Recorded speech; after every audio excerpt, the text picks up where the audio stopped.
스베틀라나는 침묵을 강요당했던 전쟁에 직접 참여하고 살아남은 소녀 병사 200명의 목소리를 책 속에 담았습니다. 죽음이 맴도는 전쟁터 한가운데 평범하고 순박한 우리의 여동생, 언니, 누나, 엄마가 있습니다. 이름이 없는 전쟁의 목격자나 참전자의 이야기를 통해 살아나는 역사 전쟁의 역사가 아니라 감정의 역사를 썼습니다.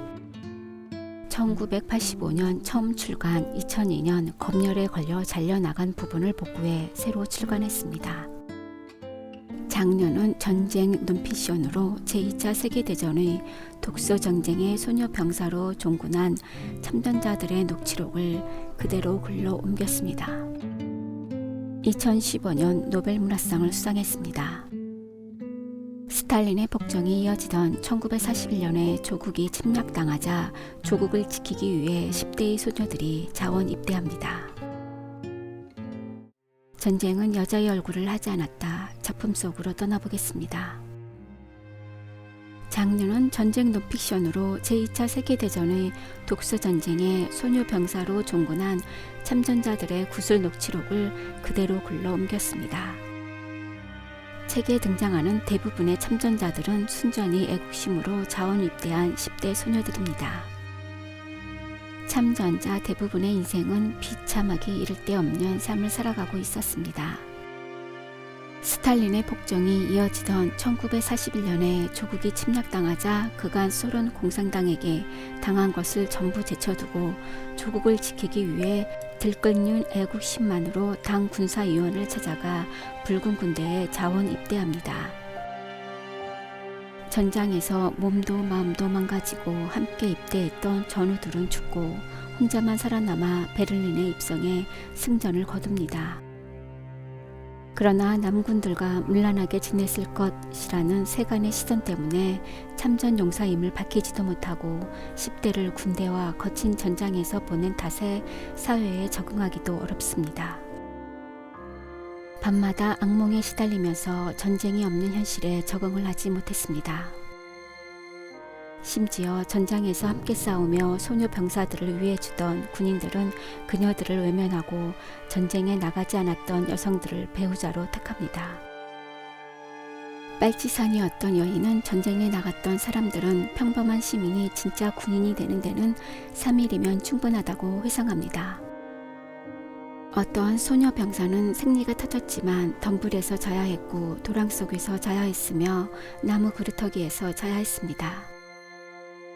빨치산 연락병은 도시에서 의약품, 붕대, 혈청제 등을 공수해오는 임무를 맡고 아이의 양손, 양발에 필요한 물건들을 넣어 포대기로 싸맸습니다. 독일군 검문소와 경찰 초소가 삼엄하게 깔려 있어 소금으로 아이 몸을 문지르고 열이 올라서 울게 만든 다음 검문소를 통과했습니다.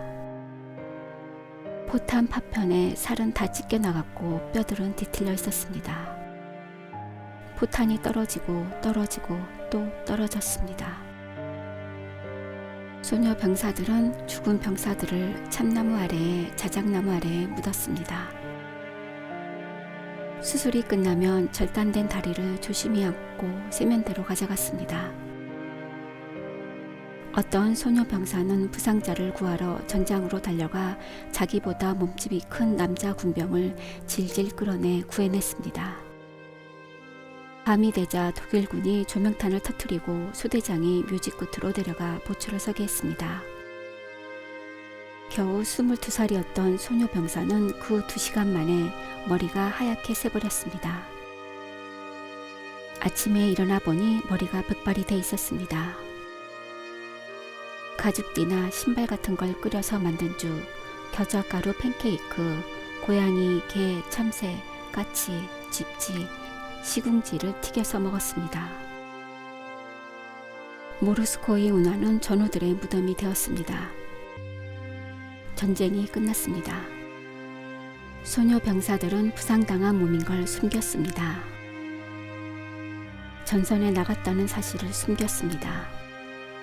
왜냐하면 직장을 다녀야 하고 결혼을 해야 하기 때문이었습니다.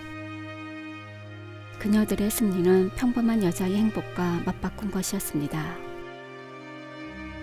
남자들은 전쟁에 다녀왔기 때문에 승리자요, 영웅이요, 누군가의 역혼자였지만 소녀 병사는 완전히 다른 시선을 받아야 했습니다.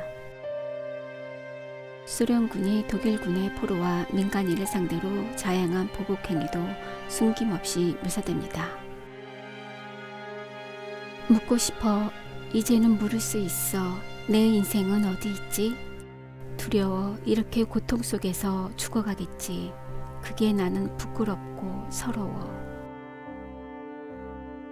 그러자 어머니는 죽은 병사들을 위해 서럽게 우는 거야. 자기 아들도 아닌 그 젊은이들을 위해서 말이야. 아이고 내 새끼들, 너희 어머니들은 너희들을 보지도 못하고 이렇게 땅에 묻히는 것도 모르는데, 아이고 땅속이 얼마나 춥고 차가운데 이런 엄동설안에 이게 무슨 일일꼬. 내가 너희 어머니들 대신해서 울어주마. 너희 전부를 가엾게 여겨주마. 내 새끼들아, 불쌍한 내 새끼들아. 시대적 배경을 알아보겠습니다. 제2차 세계대전 시기인 1941년부터 1945년 나치 독일과 소련 사이에 발발한 전쟁으로 인류 역사상 최대 규모의 단일 전쟁입니다. 나치 독일이 도소 불가침 조약을 파기하고 바르바로사 작전을 전개해 일어났습니다. 이 전쟁으로 양측 간 3천만 명이 넘는 인명피해가 발생했으며 이는 제2차 세계대전 전체 인명피해의 약 절반가량에 해당합니다. 인종과 이념 문제가 겹치며 매우 참혹하고 비인륜적인 전개가 이루어진 것으로 유명합니다. 그 원인으로 독일의 석유자원 부족, 공산주의 경제자 제거, 미국과의 전쟁 대비 등 여러 가지 배경이 꼽히나 공통적으로 레베슬라움의 확보와 이를 통해 영국의 굴복을 이끌어내기 위한 아돌프 히틀러의 강력한 의지가 가장 결정적인 원인이었습니다. 작가에 대해서 알아보겠습니다. 스베틀라나 알렉시에비치는 1948년 우크라이나에서 태어났습니다. 그녀는 소설가도 시인도 아니었습니다. 자기만의 독특한 문학 장르를 창시했습니다. 일명 목소리 소설로 작가 자신은 소설 코러스라고 부르는 장르입니다. 단연간 수백 명의 사람들을 인터뷰해 모은 이야기를 질문 형식이 아니라 일반 논피션의 형식으로 썼습니다. 마치 소설처럼 읽히는 강렬한 매력이 있는 다큐멘터리 산문, 영혼이 느껴지는 산문으로 평가됩니다. 1985년 전쟁은 여자의 얼굴을 하지 않았다로 출간합니다. 수많은 국제상을 수상했고 2015년 노벨문학상을 받았습니다. 대표적 작품으로는 전쟁은 여자의 얼굴을 하지 않았다, 마지막 증인들, 아연 소년들, 체르노빌의 목소리, 세컨드 핸드 타임 등이 있습니다. 오늘의 생각해볼 문제입니다. 첫 번째, 전쟁은 여자의 얼굴을 하지 않았다 해서 수많은 소녀 병사들이 독소 전쟁에 참전해 그녀들이 할 수 있는 모든 것을 하면서 부상을 당하고 죽임을 당하고 모욕을 당합니다. 전쟁이 끝나고 나자 남자 병사들은 승리자요, 영웅이었는데 소녀 병사들은 왜 그러지 못했을까요? 두 번째, 전쟁은 여자의 얼굴을 하지 않았다. 이 책은 제2차 세계대전 때 여성 참전자의 이야기를 쓴 책입니다. 당시에 미국, 영국, 독일 같은 경우 전쟁에 여성 참전을 금했습니다. 그에 반해 소련은 여성을 참전시켰습니다. 미영 독일이 금지하는 이유는 무엇이고 소련은 참전시킨 이유는 무엇이라고 생각하나요?